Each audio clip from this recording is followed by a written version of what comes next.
Master minds commerce చదవాలనుకునే 10th inter విద్యార్థుల తొలి ఎంపిక.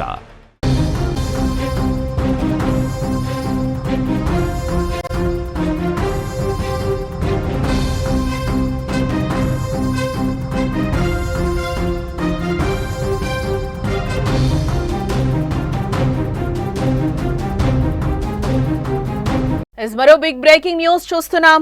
12 రోజుల నుంచి నువ్వా నేనా అన్నట్టు యుద్ధం చేసుకున్నాయి ఇరాన్ ఇజ్రాయెల్. ఇక యుద్ధం ముగిసినట్లే అని తెలుస్తోంది.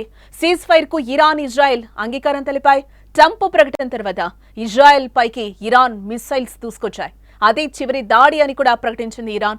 కాల్పుల విరమణ అమల్లోకి వచ్చిందన్న ఇరాన్ తాము సీజ్ ఫైర్ ను అంగీకరిస్తున్నట్లుగా ఇజ్రాయెల్ కూడా ప్రకటించింది. డొనాల్డ్ ట్రంప్ కు నెతన్యాహు కృతజ్ఞతలు చెప్పారు. ఈ సందర్భంగా 12 రోజుల యుద్ధానికి ముగింపు పలికాయి రెండు దేశాలు కూడా. 12 రోజులుగా సాగిన ఇరాన్ ఇజ్రాయెల్ యుద్ధం ఇక ముగిసినట్లే. ఈ తెల్లవారుజాము నుంచి యుద్ధ విరమణకు ఇరాన్ ఇజ్రాయెల్ అంగీకరించినట్లుగా ట్రంప్ ప్రకటించగా ఇరాన్ దాన్ని ధృవీకరించింది. అయితే సీజ్ ఫైర్ కు అంగీకరించే ముందు ఇజ్రాయెల్ పై లాస్ట్ పంచ్ వేసింది. 6 మిసైల్స్ తో ఇజ్రాయెల్ పై దాడి చేసింది. ఆ దాడి అనంతరం కాల్పుల విరమణకు అంగీకారం తెలిపింది. ఇరాన్ ఇజ్రాయెల్ మధ్య కాల్పుల విరమణ ఒప్పందం జరిగిందని ట్రంప్ చేసిన ప్రకటనను తొలుత తోసిపుచ్చిన ఇరాన్ గంటల వ్యవధిలోనే సీజ్ ఫైర్ అమల్లోకి వచ్చినట్టుగా నిర్ధారించింది. ఖతార్లోని అమెరికా మిలిటరీ బేస్ పై ఇరాన్ పరిమిత సంఖ్యలో క్షిపణులతో దాడులు చేసిన తర్వాత యుద్ధ విరమణపై ట్రంప్ ప్రకటన చేశారు. మరోవైపు ఇజ్రాయెల్ సైతం ట్రంప్ కాల్పుల విరమణ ప్రకటన ఆమోదించింది. సీజ్ ఫైర్ ను తాము అంగీకరిస్తున్నట్లుగా ఇజ్రాయెల్ ప్రకటించింది. ఈ మేరకు ఆ దేశ ప్రధానమంత్రి బెంజమిన్ నెతన్యాహు కార్యాలయం అధికారిక ప్రకటనను కూడా విడుదల చేసింది. ఇరాన్ నుంచి అణుముప్పు తొలగిపోయిందని నెతన్యాహు అందులో పేర్కొన్నారు. ఇందుకు సహకరించిన అమెరికా అధ్యక్షుడు డొనాల్డ్ ట్రంప్కు కృతజ్ఞతలు అని కూడా తెలియజేశారు. సీజ్ ఫైర్ కు ఇరాన్ ఇజ్రాయెల్ అంగీకారం తెలపడంతో యుద్ధానికి తాత్కాలికంగా తెరపడినట్లయింది.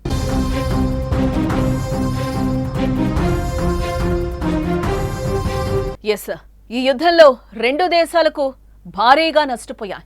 యుద్ధం చివరిలో ఇరాన్ దూకుడు పెంచినా అంతకంటే ముందు ఇజ్రాయెల్ బీభత్సం సృష్టించింది. ఇరాన్ ఉక్కిరిబిక్కిరి చేసింది. ఇజ్రాయెల్ వైమానిక దళం 330కి పైగా ఆయుధాలతో పాటు 200కి పైగా యుద్ధ విమానాలను ప్రయోగించింది. వీటిల్లో దాదాపు 800 మంది దాకా మరణించారు. వారిలో 54 మంది మహిళలు, పిల్లలు, 263 మంది సామాన్య పౌరులున్నారు. టెహ్రాన్లోని తాజ్రిష్ స్క్వేర్లో పిల్లలు, గర్భిణీ స్త్రీ సహా 12 మంది మరణించారు. కోమ్లోని నివాస భవనంపై జరిగిన దాడిలో 16 ఏళ్ల యువకుడు సహా 2 వ్యక్తులు మరణించారు. అలాగే ఇజ్రాయెల్ కు మద్దతుగా అమెరికా దాడి చేయడంతో అత్యంత కీలక అణుస్థావరాలైన నటాంజా ఫోర్డ్ 3 అణుస్థావరాలు కూడా ధ్వంసమయ్యాయి.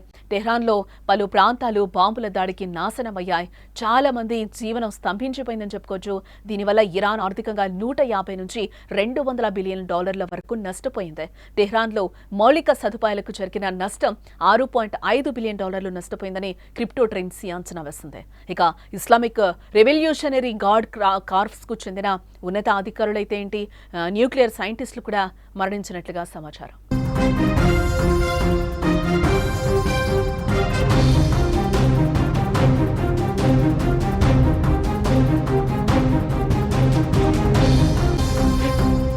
పశ్చిమాసియాలో ఉద్రిక్తతలు క్షణక్షణానికి మలుపు తిరిగాయని కూడా చెప్పుకోవచ్చు. ఈ 12 రోజుల నుంచి కూడా అక్కడ ఉద్రిక్తతలు ఏ విధంగా ఉన్నాయో కూడా మనం చూసిన పరిస్థితి కనిపిస్తుంది.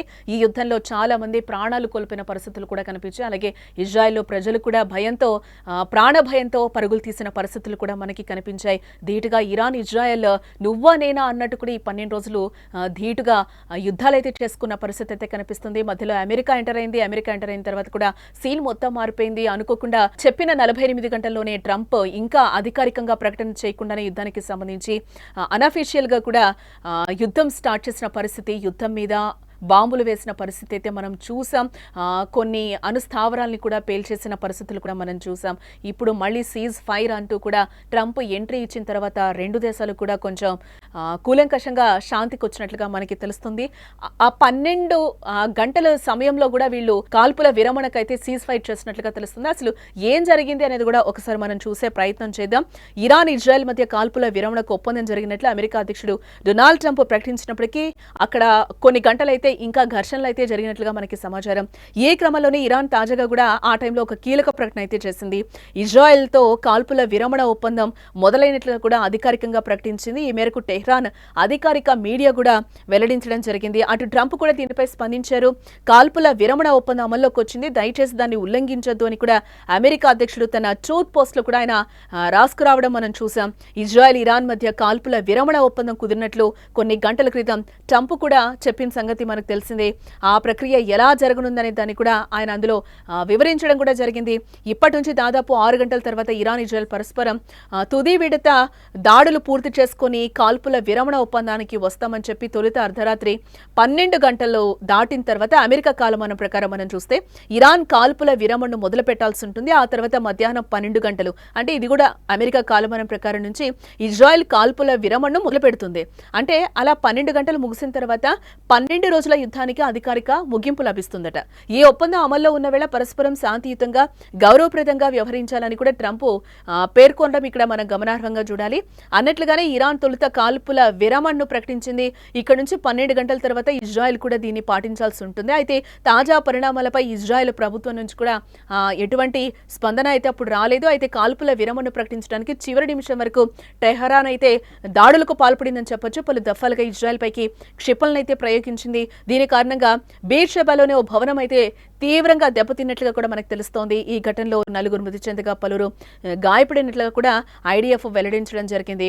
ఇక తొలుత ఇరాన్ చేసిన ప్రకటనలు గందరగోళానికి గురిచేసే తాము ఎలాంటి ఒప్పందం చేసుకోలేదు, ఇజ్రాయెల్ దాడులు ఆపితేనే తాము ఆపేస్తామని టెహ్రాన్ విదేశాంగ మంత్రి ఎక్స్లో పోస్ట్ చేశారు. ఆ తర్వాత కాసేపటికే టెల్-అవీవ్పై టెహ్రాన్ సైనిక కార్యకలాపాలు ముగుసాయని అర్థం వచ్చేలా పేర్కొన్నారు. ఇజ్రాయెల్ దురాక్రమణకు వ్యతిరేకంగా తమ సాయుధ దళాలు చివరి వరకు శక్తివంతమైన పోరాటం కొనసాగించాయని చెప్తూ కాల్పుల విరమణకు సిద్ధమేనని కూడా సంకేతాలు ఇచ్చారు. ఈ విధంగా సడన్ గా అయితే మేము కూడా కాల్పుల విరమణానికి మేము కూడా అంగీకరిస్తున్నామని కూడా అధికారికంగా ఇరాన్ కూడా ప్రకటించడం జరిగింది. ఇటు నెతన్యాహు కూడా ఒప్పుకున్నారు. సీజ్ ఫైర్ కి అయితే ఇద్దరు అంగీకరించినట్లుగా మనకి సమాచారం.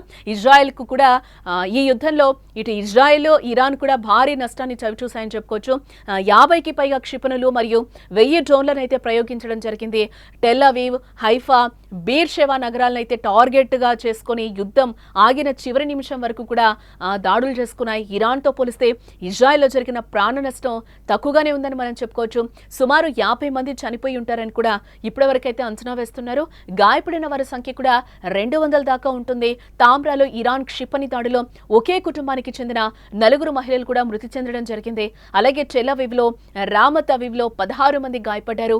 వీరిలో 30 ఏళ్ల వ్యక్తి పరిస్థితి విషమంగా ఉన్నట్లు కూడా మనకి సమాచారం. ఇరాన్ చేసిన చివరి అటాక్ లో 3 చనిపోయారు. యుద్ధం కారణంగా ఇజ్రాయెల్ 12 బిలియన్లను కోల్పోయినట్లుగా తెలుస్తోంది. మౌలిక సదుపాయాలు 4.2 బిలియన్లు, అలాగే పారిశ్రామిక నష్టాలు 1.9 బిలియన్లు నష్టం చవిచూసినట్లుగా ఇప్పటివరకున్న సమాచారాన్ని బట్టి తెలుస్తోంది.